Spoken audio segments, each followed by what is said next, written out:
Professor é agredido com chutes e socos por dono de escola particular. Câmeras de segurança de sindicato filmaram a agressão.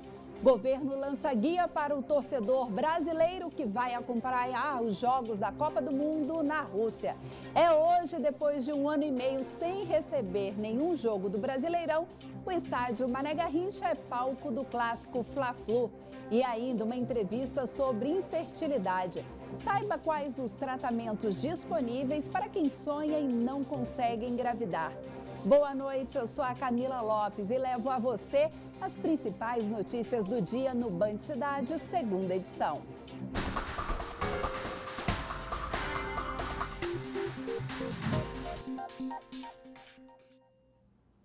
Olha só essa história. Um professor foi demitido da escola particular Centro de Ensino Logos, que fica em Samambaia. Quando ele foi hoje ao sindicato para fazer todo o processo de rescisão, ele foi agredido pelo dono da escola com socos e chutes. As câmeras de segurança filmaram tudo. Veja. Pelas imagens é possível ver o professor Cristiano Alexandre Batista, de 36 anos, sentado na cadeira no Sindicato dos Professores Particulares, fazendo a homologação do fim do contrato de trabalho. O dono da escola, Paulo Vitor Bezerra, é esse que está de pé perto do professor. De repente, os dois começam uma discussão. Isso porque, de acordo com o sindicato, a escola tem dívidas com o professor que não queria pagar. O dono da escola agride Cristiano com socos e chutes. As agressões continuam, mesmo ele caído. O professor prestou queixa na 5ª DP. O advogado do dono da escola disse que o cliente agiu em legítima defesa. Será que esse advogado viu esse vídeo? Mais um crime contra a mulher no Distrito Federal, desta vez em Samambaia. Vinícius Rodrigues Souza, que havia acabado de ser solto por agredir a ex-mulher, decidiu voltar para a casa da companheira para se vingar. Ele matou Tauane Moraes, de 23 anos, a facadas. Em seguida, ele tentou suicídio. Em depoimento, há cerca de 2 semanas, Tauane informou que o marido era agressivo e ciumento. Mesmo com um flagrante, o homem foi liberado porque o juiz entendeu que a medida protetiva de manter o agressor longe da vítima seria suficiente para evitar uma tragédia. Em imagens divulgadas, é possível ver o apartamento todo destruído, móveis e objetos espalhados por toda a casa, além de eletrodomésticos perfurados por faca. O agressor segue internado e, de acordo com a Secretaria de Segurança Pública, entre janeiro e abril deste ano, foram registradas 10 ocorrências de feminicídio aqui no DF. No mesmo período do ano passado, foram 8. Mudanças nas linhas rurais de ônibus no DF. Por causa da Operação Trickster, 12 linhas que circulam em Braslândia e Parkway agora vão rodar com ônibus de 3 empresas convencionais. Em alguns ônibus de Braslândia, a passagem vai ficar mais barata. Confira na reportagem de Érica Blaney. As empresas Urbi e Pioneira assumiram as 8 linhas que circulavam na área rural do Parkway. Já a São José ficou com as 4 de Braslândia. A mudança é consequência da Operação Trickster da Polícia Civil e do Ministério Público do Distrito Federal, deflagrada em março deste ano. A investigação constatou prejuízos no transporte público do Distrito Federal que chegaram à ordem dos 80 milhões de reais nos últimos 4 anos. Segundo o DF Trans, só essas empresas que atuavam de forma irregular em Braslândia e no Parkway provocaram um rombo de 17 milhões de reais. Vai ser bom para a população, né? Os ônibus das concessionárias são ônibus novos, é uma obrigação contratual. A tendência é que haja um aumento do fluxo das linhas e também, no caso de Braslândia, houve a redução da tarifa de alguns circulares que vinham de áreas rurais. Então, 4 linhas passaram a ter o preço reduzido de R$ 5 para R$ 3,50. As irregularidades não param por aí. Lembra daquelas filas enormes que prejudicavam o atendimento para os usuários do bilhete eletrônico? O diretor-geral do DF Trans disse que foi aberto um processo administrativo, ainda em sigilo, para apurar a ausência de funcionários e outros possíveis problemas. Houve um descumprimento ou indicação, de descumprimento de cláusulas contratuais na substituição de terceirizados e também no trato de informações do contrato. Então, nesse caso, nós tivemos, à luz da legislação, de abrir um processo administrativo que nós estamos garantindo a defesa e o contraditório. Foi aberto hoje esse processo. Manifestantes de um grupo de sem-teto invadiram o Ministério das Cidades nesta terça-feira. Eles cobravam uma reunião com o ministro. O grupo, que está em Brasília desde a última terça-feira, reivindica a reforma urbana, como a volta do programa Minha Casa Minha Vida. De acordo com um dos manifestantes, o ministro das Cidades, Alexandre Baldi, havia prometido tomar café da manhã com os integrantes de Movimento Sem Teto nesta quinta-feira. E como o ministro não foi até o acampamento, eles ocuparam o ministério. Após essa invasão, Baldi desceu e foi até a tenda em que estavam os manifestantes ouvir as reivindicações do grupo.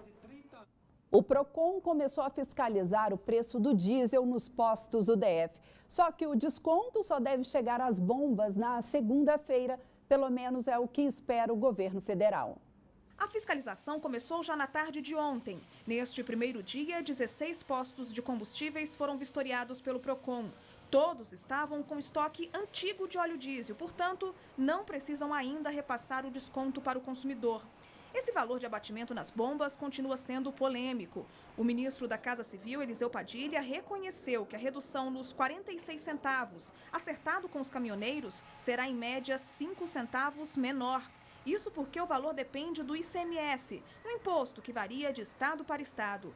O governo espera que o preço atualizado do diesel já seja visto a partir de segunda-feira, na medida que os estabelecimentos receberem novos estoques. Segunda-feira também é o prazo dado para que os cartazes, com a informação sobre o preço do diesel antes da greve dos caminhoneiros e o valor atual nas bombas, seja cobrado dos donos de postos. A promessa do PROCON é intensificar as multas e as fiscalizações. Eles podem receber uma multa que varia de R$ 400 a R$ 6 milhões. O estabelecimento também pode ser lacrado e até a licença de funcionamento pode ser cassada.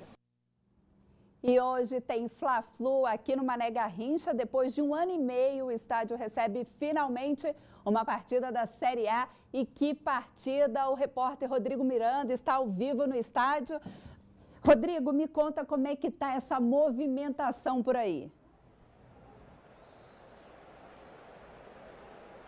Boa noite, Camila. Boa noite a todos que acompanham o Band Cidade. Segunda edição. A movimentação aqui no estádio Mané Garrincha já é intensa. Muitos torcedores já entraram no estádio. Vou até pedir para o cinegrafista mostrar aqui para vocês.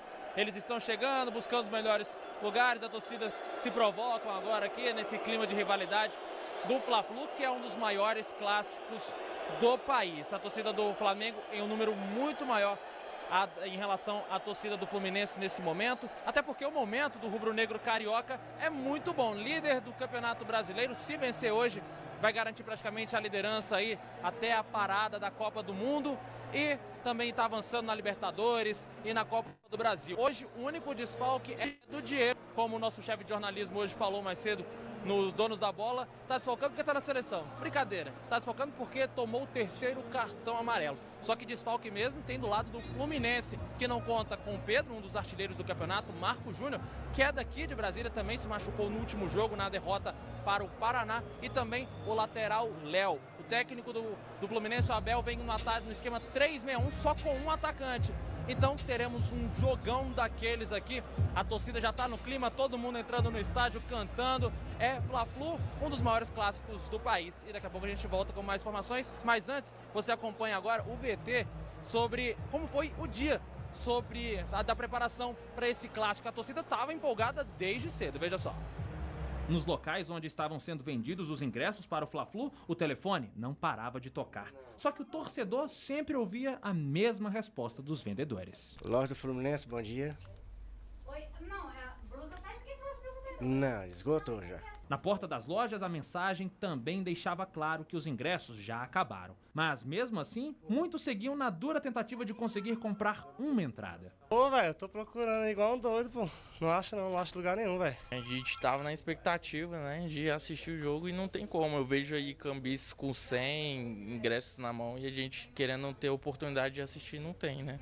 Com os mais de 60 mil ingressos esgotados, o Estádio Nacional Mané Garrincha vai receber o maior público do Brasileirão nessa edição. Até então, o recorde de torcedores havia sido em outro jogo do Flamengo. Contra o Internacional no Maracanã, mais de 55 mil pessoas viram o rubro-negro ganhar por 2-0. E como faz tempo que Brasília não recebe um jogo do Brasileirão, para ser mais preciso, desde 2016, quem conseguiu o ingresso comemorou bastante. Esses dois amigos vão juntos, só que um torce pro Flu e o outro pro Fla. Então, a zoeira tá liberada. Vai ser zoeira até as horas. Então, só pode esperando aí Flamengo ganhando o Fluminense hoje. Quem perder, tá enrolado. Tá enrolado. Vai ser uma caixinha de cerveja hoje. Apostaram o quê? Uma caixa de cerveja é o mínimo aí, né? É o mínimo. Até o torcedor símbolo do Flamengo veio para Brasília assistir o clássico. E mesmo longe do Rio de Janeiro, ele garante que aqui o time se sente em casa. É uma atmosfera totalmente diferente, é um clássico muito bonito e com certeza aqui em Brasília vai ser sensacional, até porque aqui é a nossa casa também. A gente está sempre jogando aqui, então é carga máxima de rubro-negros hoje. E com a cidade no clima do Fla-Flu, resta agora só torcer muito para que o time do coração possa voltar para casa com os 3 pontos. Flamengo, Flamengo. Nem sei. Aqui, ó. Vamos ganhar hoje. E saindo do Brasileirão, indo para a Copa do Mundo, o governo lançou nesta quinta-feira um guia para o torcedor brasileiro que vai assistir a Copa lá na Rússia. Entre os assuntos presentes na cartilha estão a proibição de xingar ou subir nos assentos dos estádios. O manual traz ainda orientações para que o público LGBT evite demonstrações de afeto nas ruas e também que o comportamento que for interpretado como assédio sexual pode gerar multa e prisão de até 1 ano. Os torcedores deverão ainda ficar atentos com o uso de bandeiras, já que elas não podem ser exibidas em praças e prédios públicos. O governo espera que 60 mil brasileiros acompanhem os jogos na Rússia.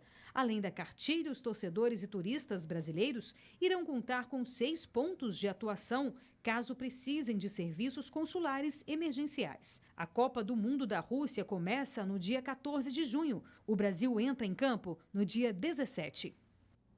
Além da Copa do Mundo, temos as festas juninas e no meio de tudo isso, fogos de artifício. Conheça alguns cuidados essenciais que devemos ter na hora de manusear esses objetos tão comuns nessa época do ano. Começou a época de festas juninas e também da Copa do Mundo. Nesse período, as pessoas gostam mesmo de soltar fogos de artifício. O Batata trabalha com a venda do produto há 31 anos. Ele conhece bem cada um dos fogos aqui e destaca a importância de usar com cuidado os artefatos. Além da gente vender e a gente dar as explicações, vem nas embalagens as observações e os cuidados que a pessoa deve ter com os artefatos pirotécnicos. Os fogos de artifício precisam obedecer a padrões de qualidade e segurança. Tudo isso para evitar os acidentes. O capitão do Corpo de Bombeiros alerta para os cuidados que as pessoas devem ter. Em primeiro lugar, procurar uma loja credenciada para comprar um produto de qualidade, para que não venha a causar risco, né? E procurar não usar em ambiente fechado, ambiente aberto. Evitar a ingestão de bebida alcoólica, o manusear, procurar saber que classe que pertence àquele produto que se vai fazer uso, né? De acordo com a Secretaria de Saúde, o período de maior incidência de queimaduras é entre julho e agosto. E as principais vítimas são as crianças entre 1 e 5 anos de idade. Se tem 12 bombas aqui, se estourou 6, falharam 6. As 6 estão aqui dentro do material. Então a criança vai tentar abrir para tentar reutilizar essas bombinhas que estão aqui dentro. Por isso que há necessidade de você emergir na água para evitar da pessoa tentar reutilizar esse produto aqui que falhou. Essa dermatologista ainda alerta para os perigos que acidentes com fogos de artifício ou em fogueiras podem causar à pele. Alguns danos são irreversíveis. Podem sim levar queimaduras, bolhas, manchas, cicatrizes, né? E muitas vezes até amputação da região das mãos para quem está manipulando esses fogos de maneira errada. Então isso tem que ser manipulado de maneira segura e pensando nos riscos de quem manipula e de quem está ao redor também. Por isso, na hora de comprar ou soltar fogos, o Luiz sempre preza pela segurança. Já vi muita gente se machucar, gente bêbada acendendo ele ao contrário, estourando para baixo os fogos, soltando perto de criança e tal. A partir de amanhã, a EPIG, sentido eixo monumental, será bloqueada. A interdição começa às 9 horas da noite e segue até às 8 da manhã de sexta-feira. O desvio na pista será na altura do posto de gasolina, perto do setor de indústrias gráficas. Os carros serão direcionados para a pista que fica mais próxima ao Parque da Cidade. A pista vai ser fechada para que geradores possam ser descarregados no prédio da Caixa Econômica Federal. O trabalho será concluído no sábado. E o jogo de xadrez político das eleições daqui do DF começa a ser delineado. Aos poucos, as candidaturas vão surgindo. Esse é o comentário de Cláudio Humberto. O deputado Alberto Fraga lançará oficialmente sua candidatura a senador nesta sexta-feira. É o primeiro político a assumir uma candidatura ao Senado publicamente aqui no DF. E isso diminui a lista de políticos citados para disputar o governo do Distrito Federal. Até agora, as pesquisas disponíveis apontam para o favoritismo de Jofran Frejá, que em 2014 foi derrotado pelo atual governador. Mas há vários outros políticos considerados competitivos na disputa pelo Palácio do Buriti. Além do próprio Hollenberg, que luta para chegar ao segundo turno para assim ter chance de continuar no cargo, são fortes e já estão em campanha informal. Nomes como o tucano Isalci Lucas, o ex-deputado Alírio Neto, o único candidato do PTB a governador em todo o país, além do empresário e ex-governador Paulo Otávio. Será mesmo muito acirrada a campanha eleitoral em Brasília este ano. O conselheiro do Tribunal de Contas do Distrito Federal, Manuel Paulo de Andrade, conhecido como Manuelzinho do táxi, virou réu em uma ação penal no Superior Tribunal de Justiça. Na denúncia ao Ministério Público, Manuelzinho é acusado de retardar o julgamento de uma investigação envolvendo permissões de táxi. Ele vai responder por prevaricação, que é o uso da função pública para a satisfação de interesse pessoal. O conselheiro não vai ser afastado do cargo. Por telefone, tanto o TCDF quanto o gabinete do Manuelzinho disseram que não vão comentar o caso. Projeto para desafogar a emergência começa a ser implementado no Instituto Hospital de Base. A medida é um programa do Ministério da Saúde com o Hospital Sírio-Libanês para reduzir a superlotação. As informações com Cláudio Marcos, direto do estúdio da Band News FM. Boa noite, Cláudio. Oi, Camila, boa noite para você também. Olha só, o programa é do governo federal e é uma alternativa para reduzir, como você falou, a demanda no pronto-socorro das unidades e também, consequentemente, a superlotação. Já funciona em 6 unidades do SUS espalhadas aí pelo país e será ampliado agora para mais 10. Outro hospital da capital federal deve receber aí esse projeto, que é o Hospital Regional de Ceilândia. Atualmente, o hospital de base faz entre 350 e 500 atendimentos de urgência e emergência diariamente. É o maior, né, da rede pública aqui do Distrito Federal. É ele que concentra os principais atendimentos aí de urgência e emergência aqui no Distrito Federal. E segundo a Secretaria de Saúde, esse trabalho que vai ser feito agora, esse treinamento realizado lá no Hospital de Base, é principalmente de capacitação de servidores. Então, de treinamento, capacitação e também melhor aproveitamento de insumos e também de materiais, viu, Camila? Tá certo, Cláudio. Muito obrigada. Veja a seguir, no mês mundial de conscientização da infertilidade, uma entrevista sobre o assunto. É daqui a pouco, depois do intervalo.